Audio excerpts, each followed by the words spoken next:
All right, so now I'd like to talk about functional accountability.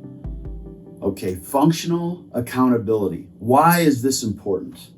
Because with every practice, we have two goals that we want to make sure we accomplish.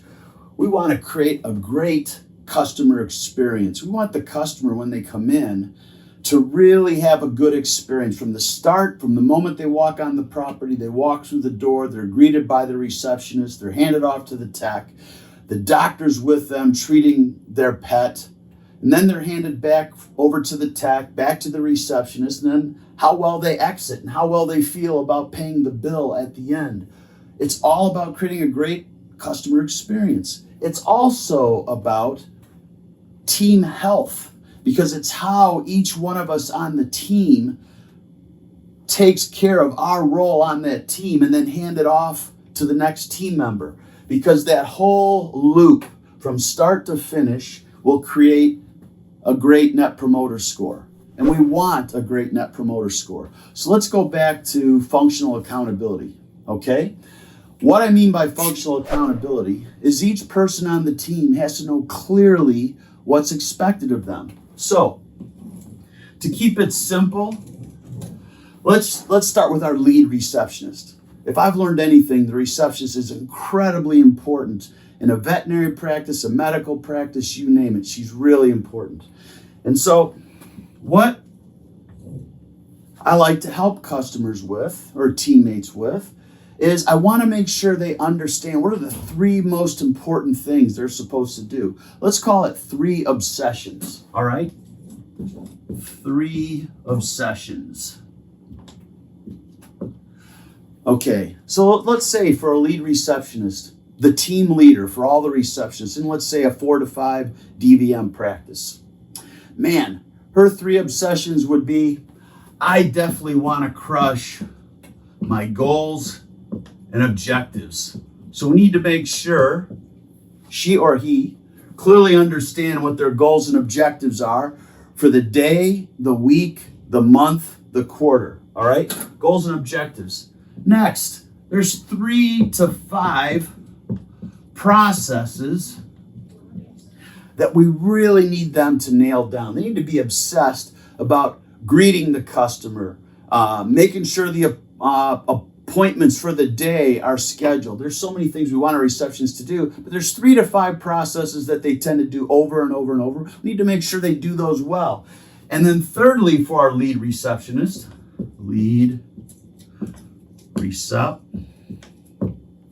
third thing, we want to make sure that she really understands, she or he, how to manage their people well.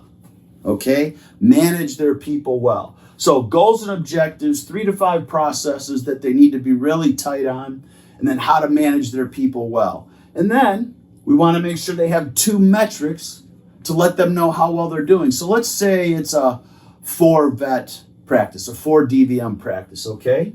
So probably a great way to know if she had a good day is, did we see 75 patients or more that day? So if it's 4 DVMs, I think 75 patients a day is pretty good, okay? So we want to make sure she keeps that schedule full, our DVMs see the customers they need to see. And then also, I think net promoter score would be good. So let's make sure we're getting at least a 9.85 net promoter score, okay? 3 obsessions, 2 metrics.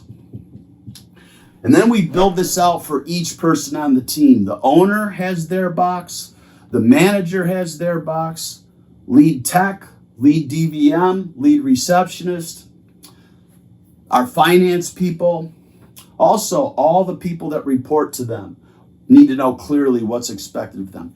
Hint, let me just tell you real quick, give you a good hint for what makes a great manager, okay? Here's the secret to being a great manager. They love their people and they want to help make them great. Love their people, help them understand the processes, help them be great. Because when each one of you does your role well, man, you guys have a great day. It's a great experience for you guys, and that creates a great experience for the customers. So when we're completed with our functional accountability chart, it'll look something like this. The owner or visionary, they'll even have their 3 obsessions and the 2 metrics so they know how well they're doing. The second in command or the manager, she'll have her 3 obsessions and 2 metrics to know how well she's doing. And then that all travels down into our receptionist lead, our tech lead, our DVM lead, our finance lead.